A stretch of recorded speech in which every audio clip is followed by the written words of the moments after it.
good morning, everybody. Thank you for breezing in this morning.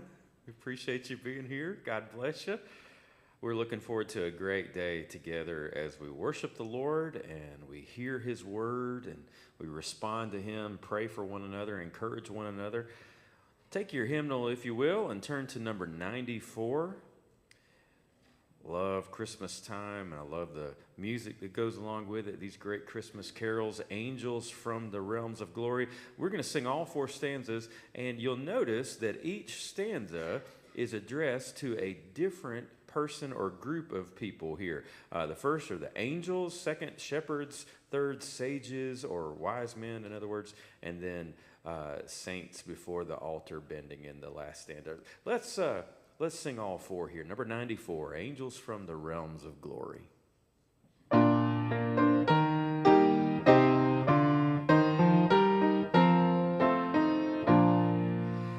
Angels from the realms of glory, wing your flight o'er all the earth.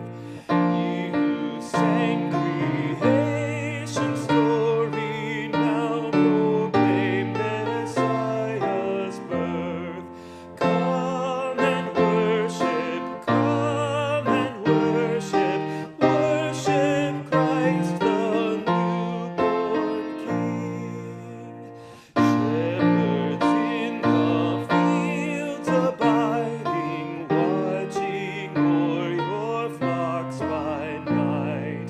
God with man is now residing, yonder shines the infant light. Come and worship, worship Christ the newborn King. Sages, leave your contemplations, brighter visions gleam afar. Seek the great desire of nations, we have seen the infant star. Come and worship, worship Christ the newborn King. Saints before the altar bending, watching long in hope and fear. Suddenly the Lord descending in His temple shall appear. Come and worship, worship Christ the newborn King. Oh, good singing this morning. You know, one of the things I love about Christmas music is the variety of different kinds of carols there are. We go from a big, huge carol like Angels from the Realms of Glory, really celebrative, and then to something a little more contemplative like number 86, O Little Town of Bethlehem. It's almost like the author was sitting on a hillside there just kind of looking over the town of Bethlehem. Let's sing the first and third and fourth stanzas here of number 86, O Little Town of Bethlehem.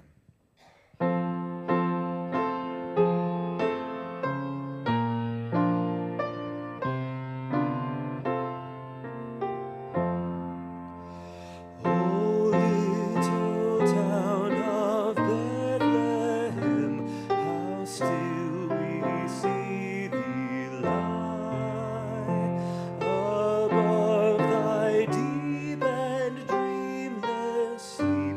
The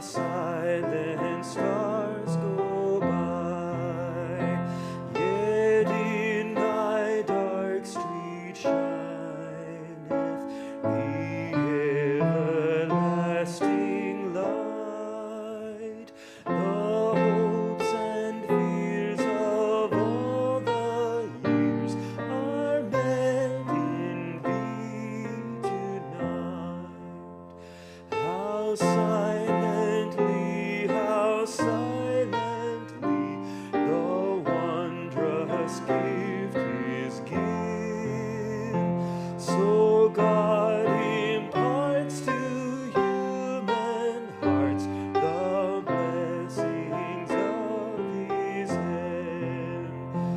No ear may hear His coming, but in this world of sin, where weak souls will receive Him still, the dear Christ enters in.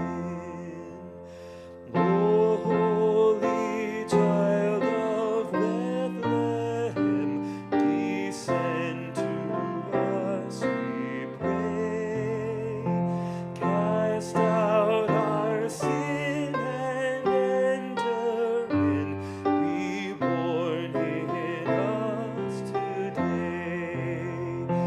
We hear the Christmas angels the great glad tidings tell. Oh, come to us, abide with us, our Lord Emmanuel. Beautiful.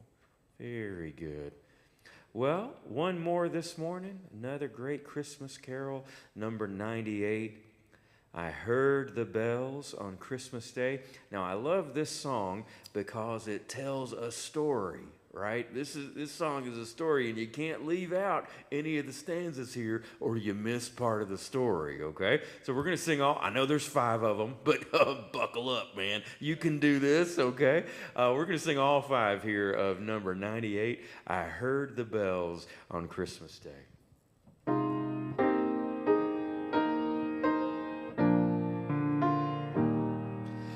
I heard the bells on Christmas Day, their old familiar carols play, and wild and sweet the words repeat of peace on earth, goodwill to men.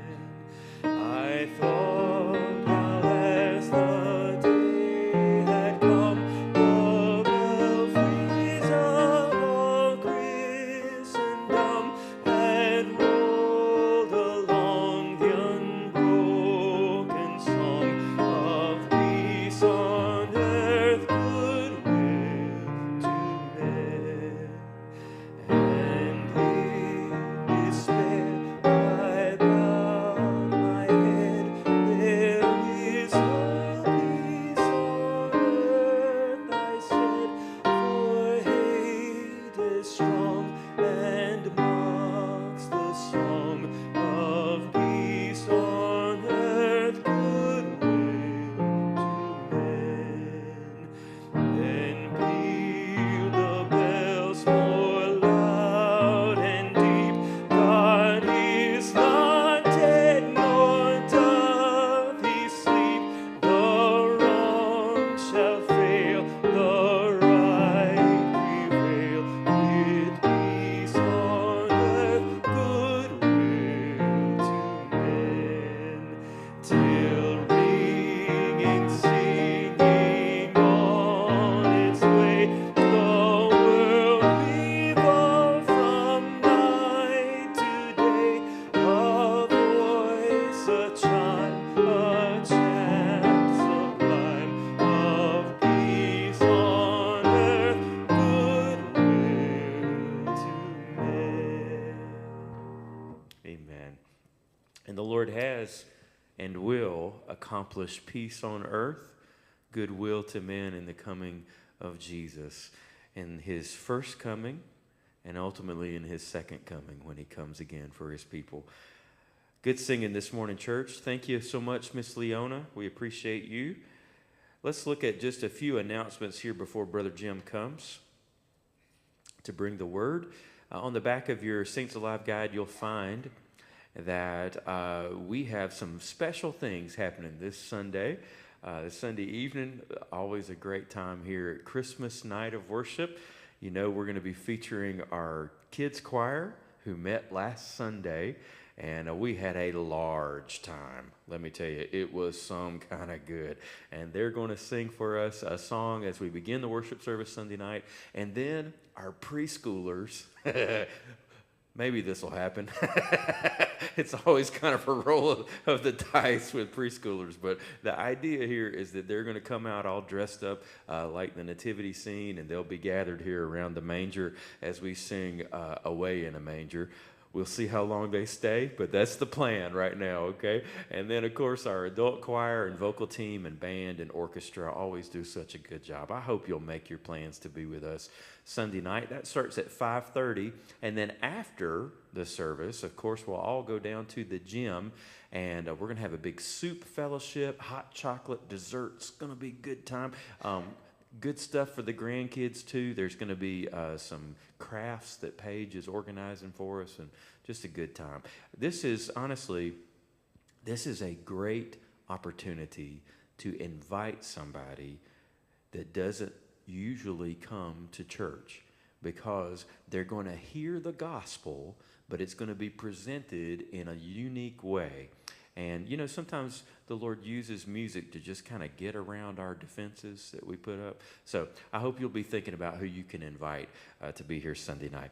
Now, we've got some other special things happening this month. You can see a new tradition that we're starting here at Auburn, or maybe a new old tradition that we're bringing back. The Christmas Eve service at 5:30 there that night on Christmas Eve. We're all going to be gathered here, kind of a laid-back atmosphere. We're going to sing some Christmas carols, and Paige is going to tell the Christmas story to the boys and girls, and Brother Jim, of course, will be sharing the word with us. And so I hope you'll make your plans for Christmas Eve. If you're available, we'd love to have you and your family join us. Again, another opportunity to invite somebody. You know, sometimes people at Christmas time are just a little more sensitive to the Spirit than other times. So, of course, we were saddened at Ray's announcement Sunday that he's going to be leaving our staff and joining FCA full-time, Fellowship of Christian Athletes, full-time with them. And we want to honor him for the service that he's had here and send him off in a proper Auburn send-off. And that'll be taking place on December 21st that morning. We're going to do it in a unique way. We'll be meeting during the life group hour in the FLC gym, and we're going to invite everybody to bring some breakfast food with them, and we'll just be a joyous send-off as we enjoy some good food and pat Ray on the back and tell him how much we love him and his family. Now, we've got one more here. You can see that at the end of the month, December the 28th, the last Sunday of this month, we're going to have a special schedule that morning. We'll have life groups at 9 o'clock. And then one worship service here all together in the sanctuary at 10. All right, I think those are our announcements. I'm going to turn it over to Brother Jim, who is bringing the word to us.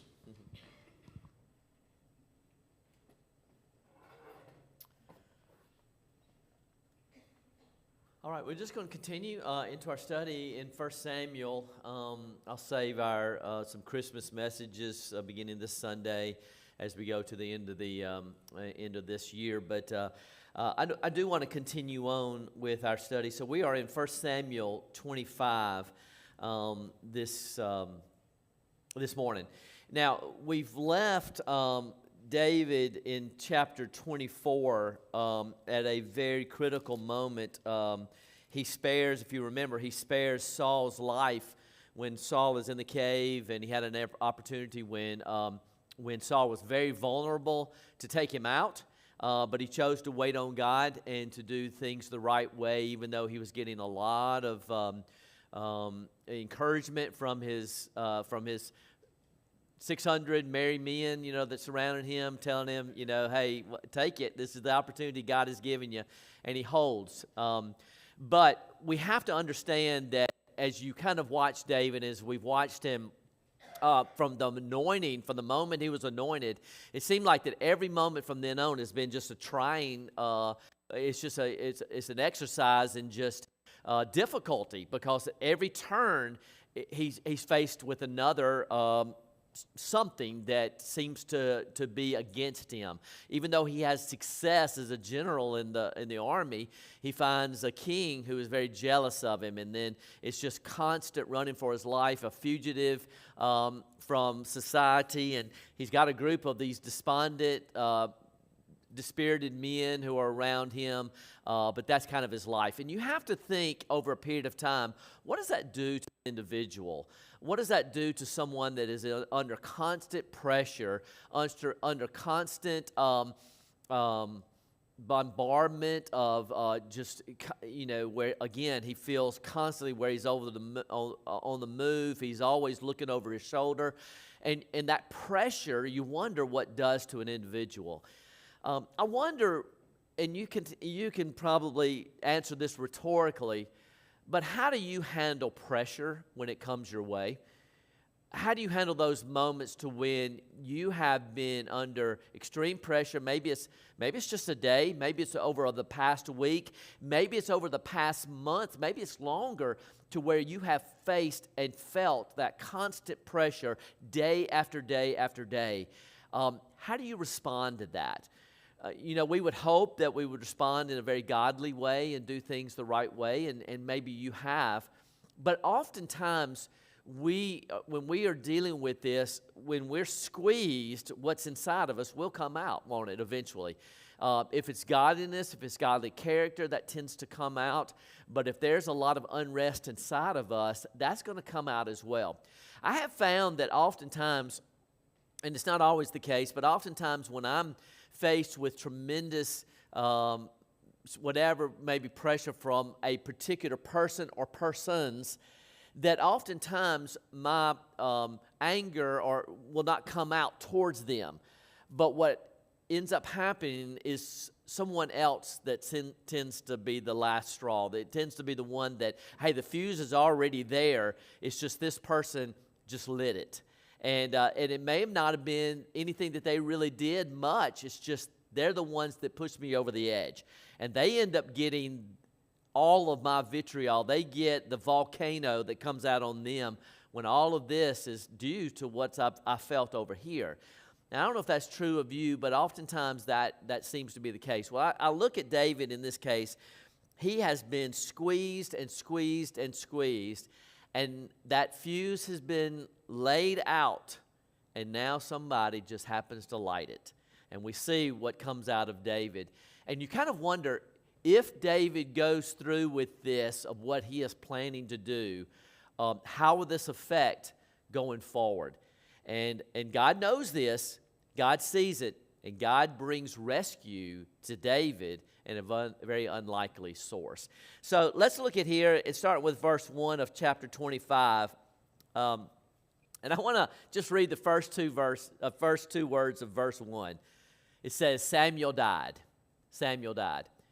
All right, extra points. I don't have a gift to give you, but extra points if you know the first words of the book A Christmas Carol by Charles Dickens. There's 3 words. Marley was dead. Marley was dead. Do you remember that? Do you remember? I mean, you know the story. I mean, Ebenezer Scrooge. But it starts off this way. Charles Dickens writes this. This is how the book starts. He says, Marley was dead. To begin with, there's no doubt whatever about that. Old Marley was as dead as a what? A doornail. And so you read that, and it sets up the entire story about what's to come. But he starts out with that ominous thing, Marley was dead. Now, when you read these first 2 things and you think, okay, Samuel died, and that's what we see in that very first part. What did Israel lose when Samuel dies? What? A great prophet. What did they lose? In essence, what did they lose? They lose a great man. They lose a great prophet. A great leader. A great leader. What else can you think of when Samuel dies? What does Israel lose? Because he is their they're symbol of God's presence in so many different ways. And so when Samuel dies, there's like a break, it seems to be, because Samuel was always the one out in front. He was always the one that was connecting with God to bring the message there. So there seems to be a break there. Can you think of anything else?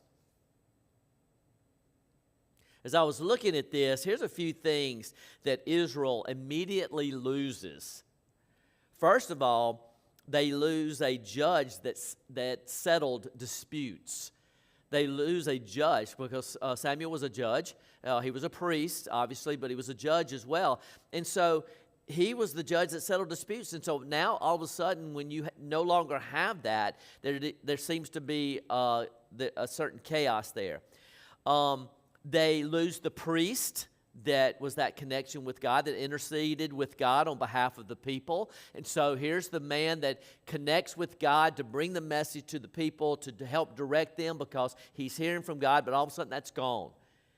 They lose a prophet who had anointed kings and counseled kings and even disposed a king, but they lose this one that is a counselor in many ways to the king. And so all of a sudden there's no connection there to where, you remember when David is going through a very difficult time, where does he run to? He runs to Samuel. And because he runs over there and says, Samuel, this is what's going on. And Samuel's able to counsel him and give him that good advice.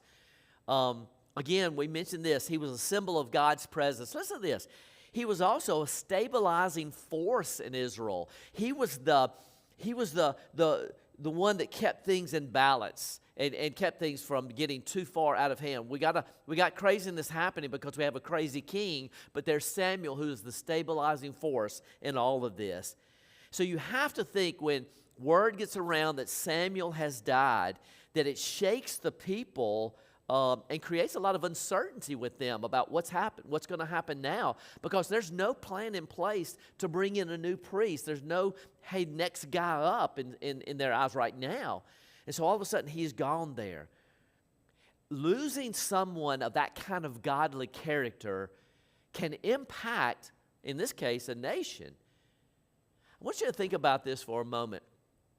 What does it mean for a church to lose someone with great godly character? What does it do to a church when someone is known as they are the prayer man? You know that they're going to be praying over the congregation, or they're the ones that are going to step up in leadership vacuums. They're going to be the one that's going to speak up for what's right when nobody else tends to do that. Someone immediately comes to your mind, probably. We think of a lot of the saints who have passed, who have been part of Auburn in their past. You know that better than anybody, of those who have come and they have been an outstanding representative here, but now they've gone on. Let me ask you, who are some people that come to your mind? J.R. Brock, very good. Sandy, absolutely. Can you think of others? What about not just here in Auburn, but people in your past who have been those great men or women of God? Who's that? Billy Graham, obviously, incredible. But you know those who are more personal. You know those who tend to be that person in your life. But you know, sometimes there is a vacuum. When you have someone in a church that you know is on their knees praying for the church body and praying for you, and God takes them home, it creates a vacuum. It creates that, and in those cases, we certainly need to be that next person up, and not just waiting on God to take those. We need to be that now. But it does create a vacuum, and it has in this particular place. It has created a vacuum in Israel. So he has served very well. But look at what happens here. And look back in verse 1. So Samuel died, and all Israel assembled to mourn for him. And they buried him by his home in Ramah. And David then went down to the wilderness of Paran, or Maon is the name of this particular area. Now, David is gone his way. I'm sure he was grieving in his own way. This was a very special man in his life. But David moves down to this area of Maon. He's still on the run, but he's still got his 600 men with him as he goes. And so he goes down this area. We don't know this yet, but what David has chosen to do, which is he doesn't want to just sit in a cave all the time. After a while, when you sit in your cave, the walls of the cave just start closing in on you, and you feel very crazy. Can get so unsettled. And so David decides. What we find out is he finds this very rich guy that's got a lot of sheep, got a lot of cattle. And so what David does with the 600 men is he becomes the protector of them. And so they're scattered all on the hillside. And so David arranges his men to say, listen, we're going to be the protector of this. We're not going to let the Philistines come in. We're not going to let any enemies come in, take from these sheep or this of this particular ranch down here. We're going to protect them, and maybe they'll compensate us for that. Because what does David have to do with these 600 men? He got to take care of them, doesn't he, in some ways? So he's got to feed them, make sure they're fed. He's the captain, and so he's got to make sure that they're taken care of. So he's basically employing himself as the protector here. So immediately when we find out what's happened to Samuel, and now we've found out what's going on with David, it takes us to a particular ranch. It takes us to a place down there in Maon where David is. And look at verse 2. Now, a man in Maon had a business in Carmel. He was very rich with 3,000 sheep and 1,000 goats, and was shearing his sheep in Carmel.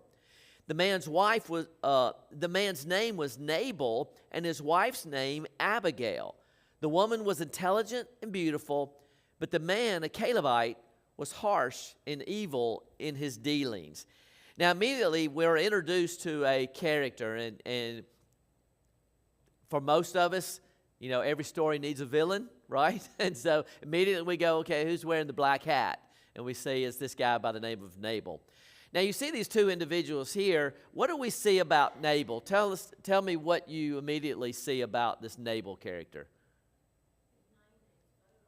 His name means fool. Now, did Mama name him that? I don't know, man. I'm like going back to Mama's. It's kind of like that old, if Scotty was here, he'd tell us quickly, that old Johnny Cash song. Do you remember what it is? A boy named what?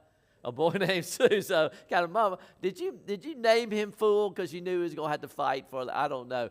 But you kind of wonder, was he named by that as he was born, or did he just become that and he was named by others? You kind of think, well, maybe that was his nickname. So we know he's a fool. What else do we know about old Nabal? Dishonest. He's a mean cuss. He's just not a nice guy. He's harsh. You kind of think about the roughest of the roughnecks. This is a guy that doesn't care. He doesn't care about what he says. Really, to be honest, he is all about me. He is all about himself. So he is everything you don't like in a person. And yet, what do we also know about old Nabal? He's wealthy. He's wealthy. He's rich. And so all his dealings, whether it's been by dishonest gain or he has just been a harsh guy that's gotten what he wants and works extremely hard to get what's his, he's become a very wealthy man. Now, we know in essence, proverbially, I guess we could just kind of put it, that we can be rich in a lot of different ways, right? So we can be rich financially, and obviously we know of folks like that. But how else can we be rich? In God's blessings. Yeah, we can be rich in God's blessings, and most of us would say we're pretty rich if we are basing our wealth off of what God has done for us. Man, we could go. All of us in here are extremely wealthy. How else can we be rich? Friendships. A great church family, we can be rich in that way, to where we go, man, I have so many blessings to count. Count your many blessings, name them one by one. And so we can go, God, if I count my blessings in riches, man, I'm overflowing in that way. Can you think of other ways we can be rich? There's so many ways, and so often what we do is we limit our looking at our wealth as just what we have in our bank account. And certainly that's helpful, but it's not the only way we're rich. We get our eyes off of the way that God has tremendously blessed us in that way. And so, but what we do know about Nabal is the only way he's rich is by what he has in his bank account. Now, he's also got a wife. Now, tell me about old Abigail. Intelligent, beautiful. What's that? A great understanding. If we can say there was a polar opposite of old Nabal, it'd be Abigail. Now, in this case, I hate to think opposites attract. You know, why are they together? Why are these two together? You have beautiful, intelligent, understanding, and we find kind, considerate, just an amazing lady who's married to the most harshest of harshest individuals. How did they come together? I wonder if they married before he got rich or after. Very interesting. We go back to the story of A Christmas Carol with Ebenezer Scrooge, and we know that in the old fable that he's got a love, but this girl that he loves, but he eventually turns his love toward what? Toward financial things, and she moves away from him. So maybe it was the sense that it was the early years that it was great when they were poor, but now that he's become wealthy. But we also, you know, because of the times, it could have been an arranged marriage as well. You know, it could have been in that way. But we don't know why, but it's very interesting. But we know that his name means fool, and that's what he is. He's got to be an arrogant, very insensitive, self-centered guy. Not terribly bright, probably, but enough, very wealthy.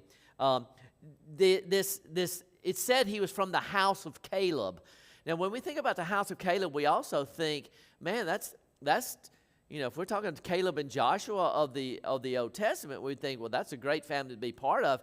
But Caleb, in this sense, means dog, and so there's this idea that he was a doggish man, which is implying a canine disposition, and so it doesn't really paint a very beautiful picture of who he is. And so we see these two things. Now, we also think of Abigail to where she might have been the original picture of Proverbs 31, that woman, you know, that Proverbs writes about there. So anyway, so this kind of situation is there, and we have this too. So they're painting a picture for us to let us know this is what it looks like. Now, in verses 4 through 8, we get a little picture of what's happening here. David has been protecting Nabal's flocks. We see he's got a lot of them, 3,000, what does it say? 3,000 sheep, 1,000 goats, and we see that he is shearing his sheep in Carmel, which means this was normally a celebration time. They're taking this wool, and obviously he's going to get a lot of money for that, and so it's a time of celebration. It's a time of very joyous, festive almost, and so David has been protecting. They bring in the sheep, and so David says, okay, our protection time is over. They're bringing them all in, so he decides to send in a few of his servants saying, hey, go in, tell Nabal what we've done and how we've protected, and see it. Don't demand anything, but just go in with a very humble attitude saying, hey, do you have anything for us? This is what we've done. Can you compensate us in some way with some food or some things like that? And so that's what they do. They send them in to Nabal. Look at verse 4 through 8. Now David was in the wilderness, and he heard that Nabal was shearing sheep. So David sent 10 young men, instructing them, go up to Carmel, and when you come to Nabal, greet him in my name. Then say this, long life to you and peace to you, to your family, and to all that is yours. I hear that you're shearing. When your shepherds were with us, we did not harass them, and nothing of theirs was missing the whole time they were in Carmel. Ask your young men, and they will tell you. So ask your young men. So let my young men find favor with you. So we have come on a feast day. Please give whatever you can afford to your servants and to your son David. All right, so tell me how these guys have approached Nabal. in a very kind, considerate way. It's a very self-deprecating way. It's, hey, don't look at us, but we just want to let you know and how we've treated everyone and we've done things the right way. What else do you see? You know, it's really interesting because David's men were rough around the edges, but they take David's instructions very well. Going in, hey, guys, go in. Don't go in rough. Don't go in demanding anything. Don't go in, but go in kind and considerate. Let him know a very humble way, and go in that way. And so the way that they go in. They presented evidence that they were deserving of help because of their services they had done. And they even said, hey, check our references. Go to your guys and just ask them how we've treated them, and you'll let them know. And so they are basically just going in a very humble way to do that.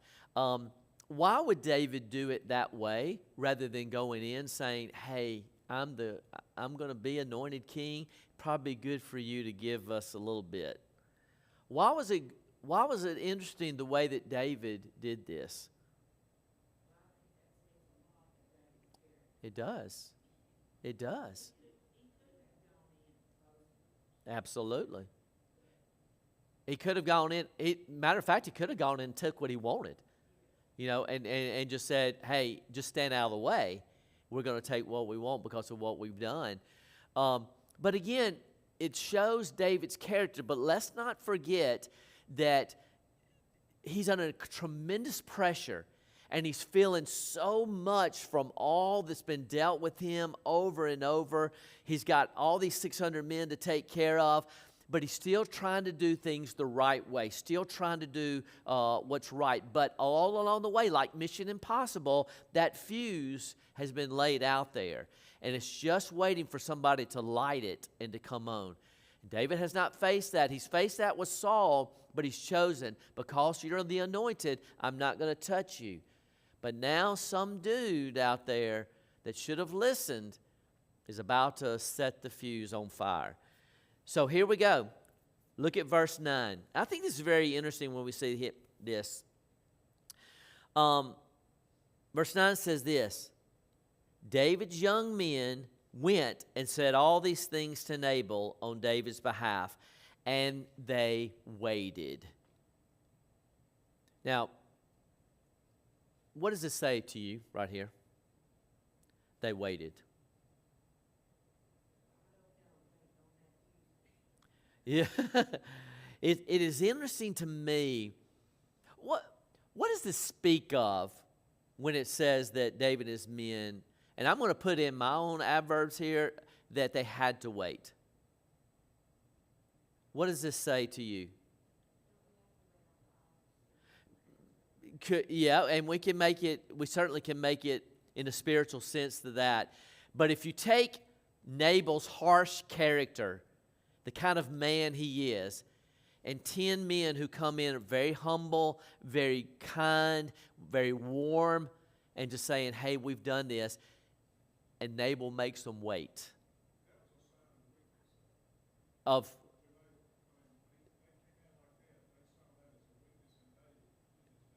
think so. I think this is a guy who thinks he's in control of it all. And he's this proud character going, I'm going to make them sweat. I'm just going to make them sit there and wait on me.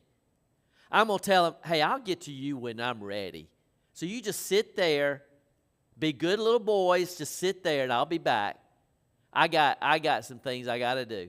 And so they have to sit there and they have to wait.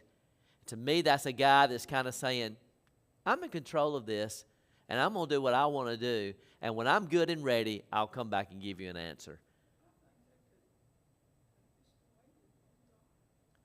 Well, they could have. They certainly could have. But you understand from David's perspective, he's just saying, hey, you're a wealthy guy. I'm sure you have plenty of things for us. We've been protecting you for months now. You just have just a little something. We're not asking for much. Just something to take care of us because of what we've done. And so he makes them wait. But here we go. Verse 10. the fool answers. Look at what he says. David asks him, who is David? Who is Jesse's sons? What does he just say? Do you think he really didn't know who David was? Oh, he had to know. Yes. Do what? He sneered at him, and I think Miss Bobby had it. He's treating David like he's a nobody. Now, David's not there. He's not one of the 10. He's still back at, the area. But Nabal's kind of, and let me ask you this. Why does somebody do that? Why do they say, I don't even know your name. I don't even know who you are. It is. It's this power move. It's this idea that this arrogant, I'm over you, you're nothing. Matter of fact, you're so inconsequential at all. And so they're not, he's basically insulting David, saying, I don't even know who this dude is you're talking about. Who is this David? He knows exactly who he is. Because it's interesting that he would say, who is David? Who is Jesse's son? He kind of even knows his pop, he even knows his dad. But he's just basically having this power move, and it's speaking to who he is. And look what he says next. He says, many slaves these days are running away from their masters. Am I supposed to take my bread, my water, my meat that I butchered from my shearers and give them to these men? I don't know where they're from. What has he just called David?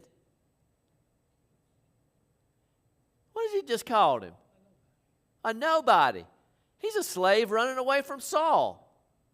He's supposed to be, he knows all about him. He knows everything about old David. But he's calling him, hey, he was in service to Saul. He was a slave, and he's run away from his responsibilities. So what am I supposed to do? Take it from the guys that have been shearing the sheep and give it to David?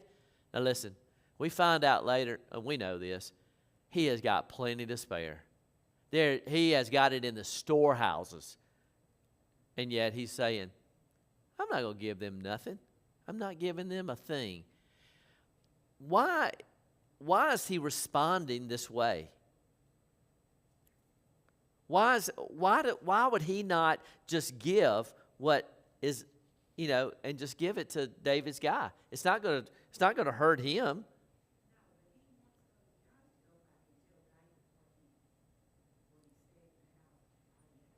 Yeah. He has no idea to humble himself in any way.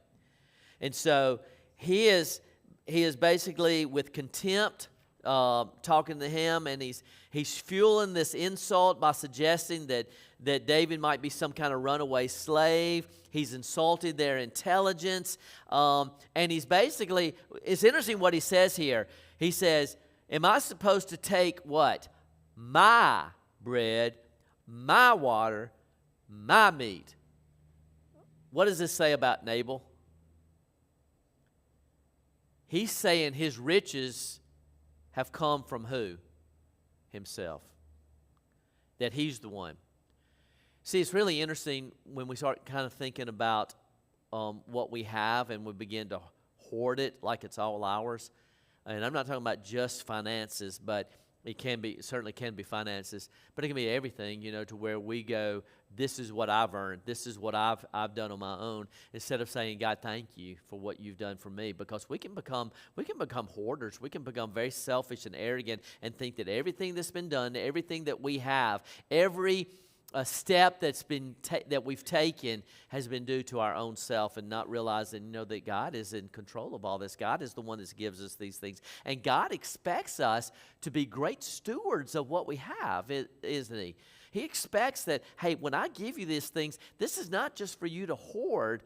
This is for you to be givers and to give and to be generous givers in all that you have.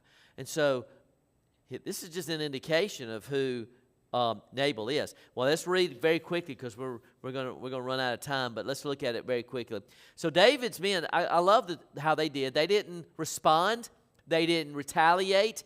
They didn't say, how dare you speak to us this way? They just turned around and they head back. Verse 12.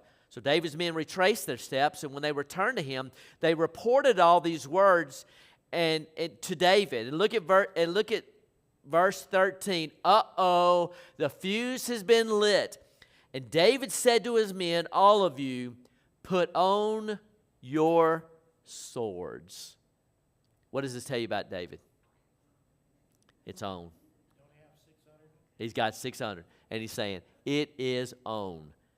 He's saying, boys, put them on. We're going for a fight. And so David, man, that I think at that moment, all the pressure that he has felt is now going to be directed at one individual, and that's Nabal. Everything, all that's been built up, all that pressure, all that momentum in many ways is now directed. And so what Saul has done, what all of he has felt from here is all pointed into one thing. Now I want to let you know this. There's part of us that go, David, I don't blame you because of all this that's going on, because Nabal has insulted you. And you have a right to ask for some of these things because of all that you've done. We could almost say that for him, but we know that this is just the enemy. The enemy has taken this moment and said, okay, now what you're feeling, just let it out. Let it out and just let that volcano just be spewed at this individual. And so, I guess I would say this. This is when we have to be incredibly on guard. Because I believe that the enemy, a lot of times we don't think that the enemy is biding his time in us as well. There's a lot of times that he will be patient in order to get a response that's ungodly from godly people, from people that are believers that love the Lord and they want to follow him, but this pressure keeps building and keeps building and keeps building, and the enemy sees that and goes, I'm going to bring you to just the right moment so that you can unload on someone. And what ends up happening when we allow that to happen is, though we might have a lot of people that say, I don't blame you, what's happening is it destroys. It destroys our character. It destroys our reputation. It destroys our witness for Christ. And so we let this out, and though it might at the beginning may feel better, it's really destroyed a lot of things that we have really just been trying to build up as a witness to Christ. We have to be very careful. It's really why daily we have to put on our armor. It's why daily we have to stand before God. And it's why daily we have to say, God, I'm feeling this massive pressure. You're going to have to handle this. You're going to have to take care of this, because if on my own, I'm going to let loose in a very ungodly way. And so you have got to go before me. You have got to take care of this, because I know me too well. And so sure enough, David, they strap on their swords, and I can see at this moment, they get on their horses, and they are at full gallop heading to Maon, where this guy is in Carmel. So what happens? Well, verse 14. Well, look back. Put on your swords. So David and his men put on their swords. About 400 men followed David, while 200 stayed back with the supplies. So he's got 400 men headed against a small group of individuals there. It seems very clear, kind of a picture of what had happened before with Saul coming after David in a massive amount. So verse 14. Now one of Nabal's young men informed Abigail, Nabal's wife, look, David sent messengers from the wilderness to greet our master, but he yelled at them. The men treated us well, and when we were in the field, we weren't harassed, and nothing of ours was missing the whole time we were living among them. They were a wall around us both day and night, the entire time we were herding the sheep. Now consider carefully what you must do, because there's certain to be trouble to our master and his entire family. He is such a worthless fool, nobody can talk to him. What are these servants telling Abigail? Run. Yeah, run. Run, but what else is why did they bring it to Abigail? They knew she would do something. How did they know? It's because she was the person she was. I can see them going. Now, they don't know what's happening. They don't see the dust behind the horses that are coming full force down there. They don't know that a disaster is imminent. Well, that maybe they do, but they're going to her quickly and they're saying, you got to do something. We know David. We know his warrior mentality. We know that the way that Nabal spoke to David's men was a direct insult on the character and who he is. Abigail, you better do something because trouble's coming. You better do something. They knew the character of Abigail, and they knew. Let me tell you this. I am so thankful that there are people in my life, and I hope you have them in your life, that are willing to tell me not always what I want to hear, but what I need to hear. And sometimes I believe that these are godly sent messengers. They're sent from God to me to keep me from doing something that Jim Yates would likely do. And it would destroy my character. It would destroy my witness. And we have seen that, and we've seen that often. And sometimes we'll hear that good counsel, and we still do what we want to do, don't we? And say, oh, I don't care what you say. I'm going to still do it. But sometimes we heed that counsel because we know immediately, you know what, that's from God. That's God's way. Now, I have been reading the Word, and I've been reading the Word, but sometimes God sends someone with skin on to say, you can't do this. That's not you. That's not you. You can't do this because if you do this, this is what's going to happen. And this is exactly what Abigail does. Look what happens. Very quickly, we have just a few minutes. So Abigail, in verse 18, Abigail hurried, taking 200 loaves of bread, 2 skins of wine, 5 butchered sheep, a bushel of roasted grain, 10 clusters of raisins, and 200 cakes of pressed figs, loaded them on donkeys. And they said to her she said to her male servants, go ahead of me, I'll be right behind you. But she did not tell her husband Nabal. Very good, Abigail. So she sends these guys out with a mass amount of supplies. Why does she do that? Why does she do that? Supplies are coming. We're going to take care of you, David. It's amazing what a good meal will do. How, hey, man, you just fill your stomach. Let's just get you a meal. But he's sending out the supplies. Hey, we're going to take care of you. And what is she doing in reality? She's trying to stop a massacre from happening. She's protecting. She is trying to stop something, a disaster. And so she sends them on ahead. Verse 20, as she rode the donkey down a mountain pass hidden from view, she saw David and his men coming toward her, and she met them. Look at what David, I love this, because David is at full gallop, but I can see him muttering to himself. He's just thinking this. He's not talking to anybody. He's just talking to himself. Have you ever been so upset you're going, well, I'm just, you start talking, I tell you what, and you start just, you ever done that? It's amazing. Look at what happened. David is saying, he's talking to himself, and look at what he says. He says, as he's going, he said, I guarded everything that belonged to this man in the wilderness for nothing.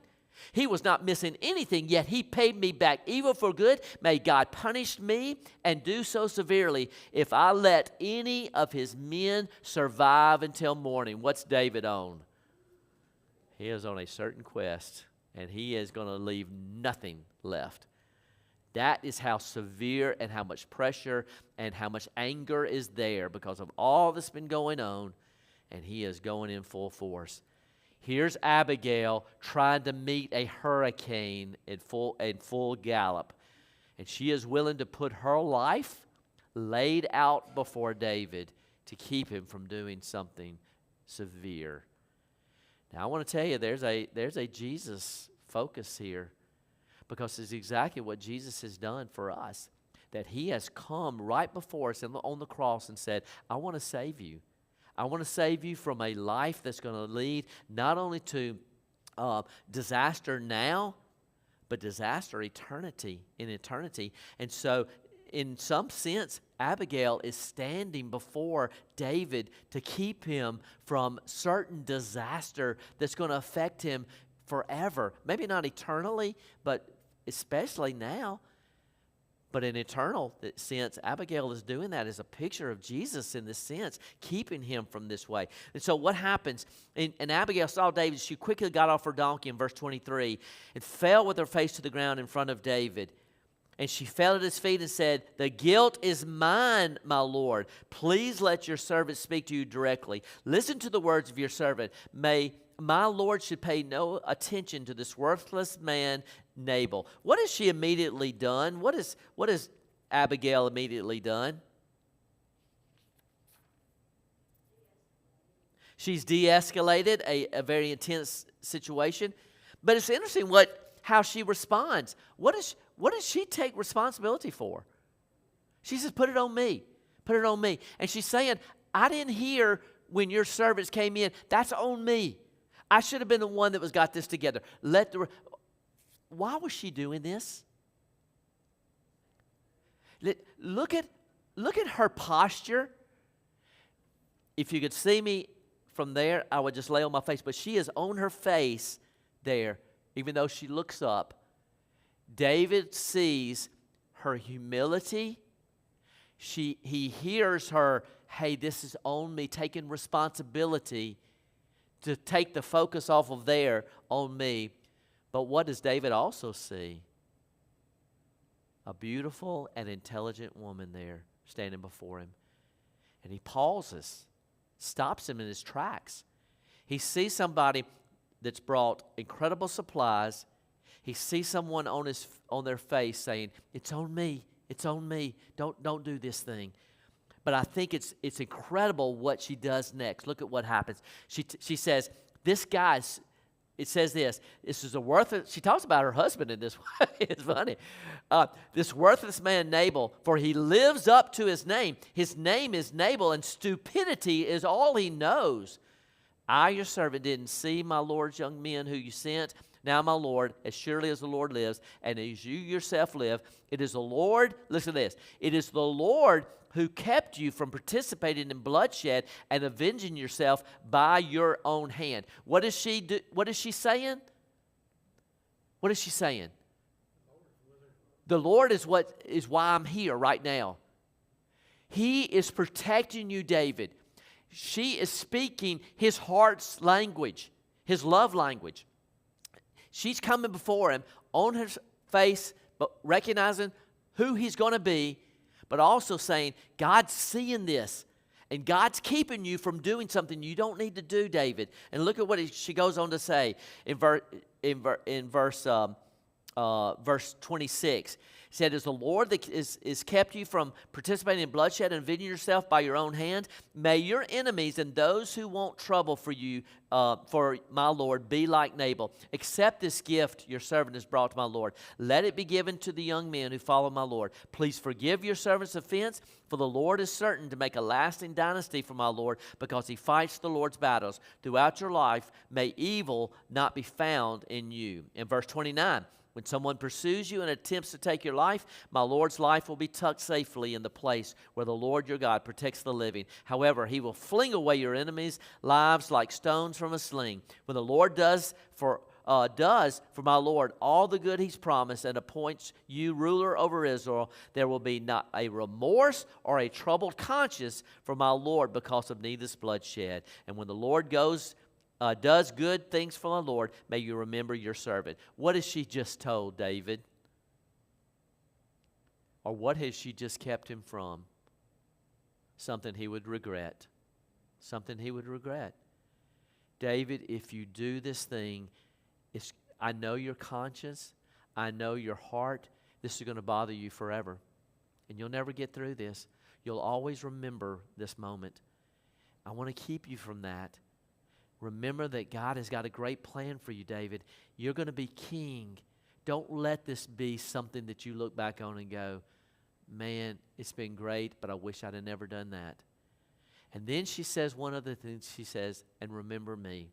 Remember me," because God's going to take care of this. Now, we gotta end it. We got to end this story because we're out of time. But if you read on, David responds to her counsel. Says a lot again about David, that he hears her and he responds, and he turns around and goes back. When Abigail goes down to see where everything is going on, she sees her husband. He's drunk. They're having this great celebration. He's drunk. She says, "Well, I'm not going to tell him today." The next morning when he wakes up, she says, "Oh, Nabal, by the way, David was coming, and he was going to take everybody out. It says that at that moment, they think that he had a great stroke, heart attack. In 10 days, he was dead. Word gets back to David. David hears about it, rejoices because of what has happened, because he now sees that God kept him from that bloodshed. And then he does what? Will you marry me? Oh, man, you're beautiful, you're intelligent, and man, your counsel saved me. And what a beautiful ending to the story. Yeah, that's right. And so at that moment, now we know that it was a beautiful love story, but it was probably also political because it helped solidify some things there too. So let's not give David too much credit, but it was there was a great story to that. I want to say this, and we'll close out. There are a lot of truths in this story that I think that we could look at and we could see, but I'll mention just a couple. It's this: be on guard when the enemy begins to bring pressure on you. Be on guard, because at these moments we tend to do things that we never would do when we were not under that kind of pressure. When you feel the pressure building, you take it to the Lord. You take it to the Lord. God, I'm feeling a mass amount of pressure here, and I know I'm going to respond in an ungodly way unless you go before me. So be on your guard in that way.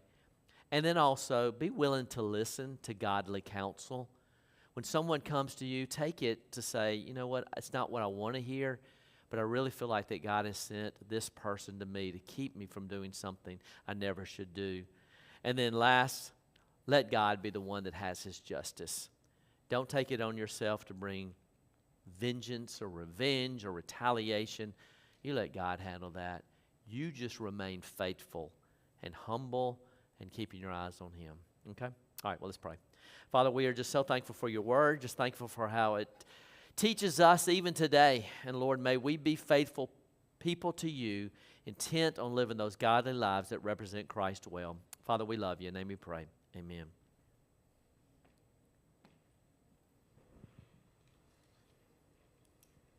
Thank you so much, Brother Jim. Appreciate you. Well, God bless you. If you've been with us on Facebook and YouTube, I hope that you have a great rest of your week, and we will see you next Wednesday morning.